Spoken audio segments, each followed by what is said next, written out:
Seriously. Now, I want to invite in Ben Arthur. You remember him. He's a friend of the show. He's the father of Phoebe, who, when she was 14 a year ago, it's the year anniversary plus a week or so, was shot by 15-year-old Ethan Crumbley. How you doing, Ben?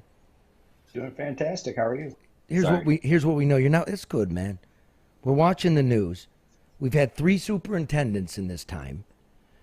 We now know a security guard ran away. Body cam, an armed security guard. So much for, we look at Uvalde, we look at Oxford. We keep saying that's a solution. Obviously, it's not. These parents want their bond. What is it, James and Jennifer Crumbley? Yes, yeah. They want their bond Yeah. reduced, right? And do you want their bond reduced? No, no, absolutely not. Why? Because they at least are partly responsible. Like I don't understand the knowing that your kid's got problems like that and then you buy him a gun. Yeah. And then lie and say What's it was the locked up, and right? And that now comes out it yeah, wasn't yeah, locked yeah. up. All the right. It wasn't locked up. He had full access to it. And the mother Why? was worried. She was telling the police in the back of the car, it now comes out in a filing last week, that she was afraid he was going to take his own life. So they knew, but I know you to be a reasonable guy, Ben. So this is, I want to put this right. Let me think how to say it. You're a reasonable guy that lives in America. I'm sure you understand what the Second Amendment is. And there are no laws to lock up your guns. And yet they're being charged, the parents, with involuntary manslaughter.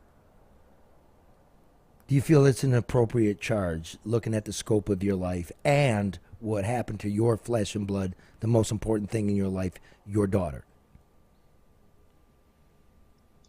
So I believe it's the appropriate charges. No, no, I don't. It's going to be kind of tough to get them on that. At worst, what's that called? They bought someone else a gun. They weren't supposed to have it. Forget the term for that, but that can't be legal. You can't buy a gun for a kid, not a handgun. So do you think the charges should be higher or no charges at all? I think they should be different charges. Interesting. I'm sure I'm not helping anyone's case here by saying that, but they're charged with what is it? Involuntary Involuntary manslaughter? manslaughter? Yeah. Yeah. What do you think it should be? That seems a little tough to me. Huh. Uh, That's interesting. I get what you're I've saying, talked which about is this okay. before, but you're catching me not ready to talk about this. That's fair, man. You can stop If anytime you want. if anything, they should be accessory to murder, perhaps. But involuntary manslaughter, I don't know. Accessory for providing the gun. I kind of makes sense. Yeah, I don't know yeah, how the they law absolutely works. provided him the gun. He had access to it. He took it to school. They suspected him. Everyone knew he was a problem. Where did we go wrong? What happened? Where did we drop the ball here? But you've got parents that have the same problem that the son has. So to them, perhaps it's not a problem. I mean, you got to look at what they did to contribute to this. So they're not seeing his behavior or his challenges as a problem. But Ben, if I can ask you just one more question, Sure.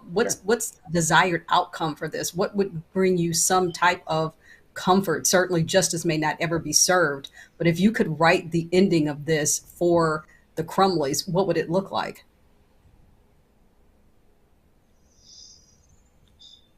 I think they definitely need to be serving some sort of time, um, and then hopefully they just disappear. Like when this is all said and done, I'm sure they're never going to speak to each other again, Mhm. and that'd be great. They can just disappear, and I don't have to ever think about them. Yeah, man. And I look at it like this. I don't know how valid the charges are. You know what I mean? There's no law that you have to lock anything up. They could argue, I didn't buy it for him, it's in my name, all of that. But I do see this. They've been sitting in the cooler now for a year. They're going to be there for another year. You've had to sell your house and everything else. So you're going to do minimum 2, and everything's going to be taken from you. So I really have no problem with that. I think it's actually kind of sophisticated and ingenious by the Oakland County prosecutor. Sends a message. Sure does. Mm-hmm.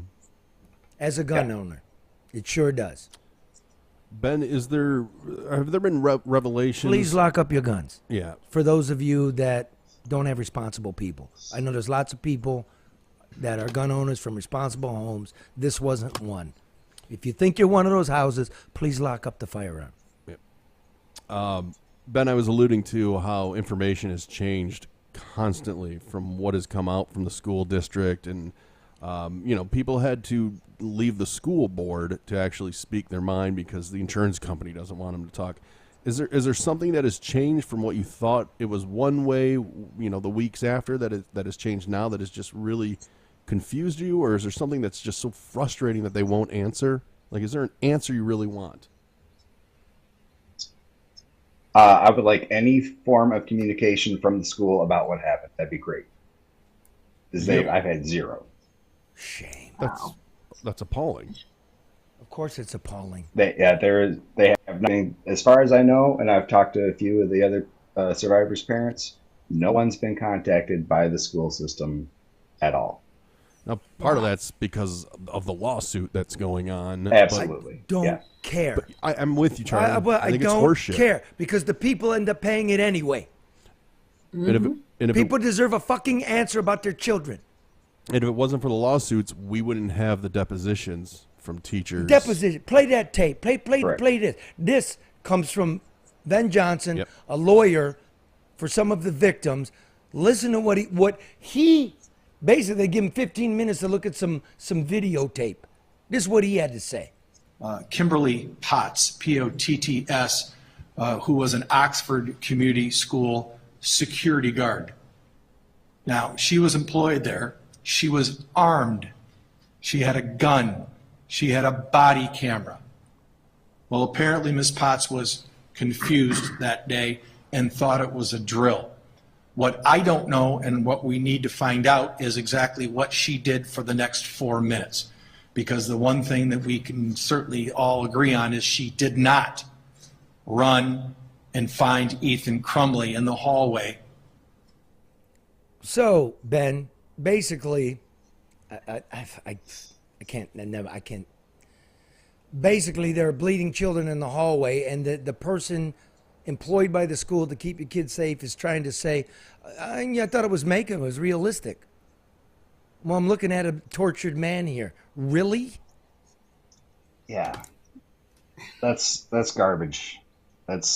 Even I would think that if they were going to have this drill that sophisticated, that even the janitor would know about it. My man. But even if it's a drill, would you run? If you're even if you think it's a drill, would that be the reaction that you do? Even if you're practicing, is running part of the response? Great point. No. Karen's the Galileo. No, that's horrible. Of logic. I mean, come the fuck on. Well, anyway, man, I'm sad for those families that lost their. I really am. I mean, we all are. Not forgotten. And I'm happy that you have your daughter to hug this Christmas, Ben. I really am. And that's something positive. Something positive. You know what I hear a lot? Charlie LeDuff newsman, I thought you were dead. I'm not dead. I'm doing the news, the real news, right here, the No BS News Hour. You can find us on YouTube. You can find us on Facebook, Odyssey, or download it wherever you get your podcasts. Power the people.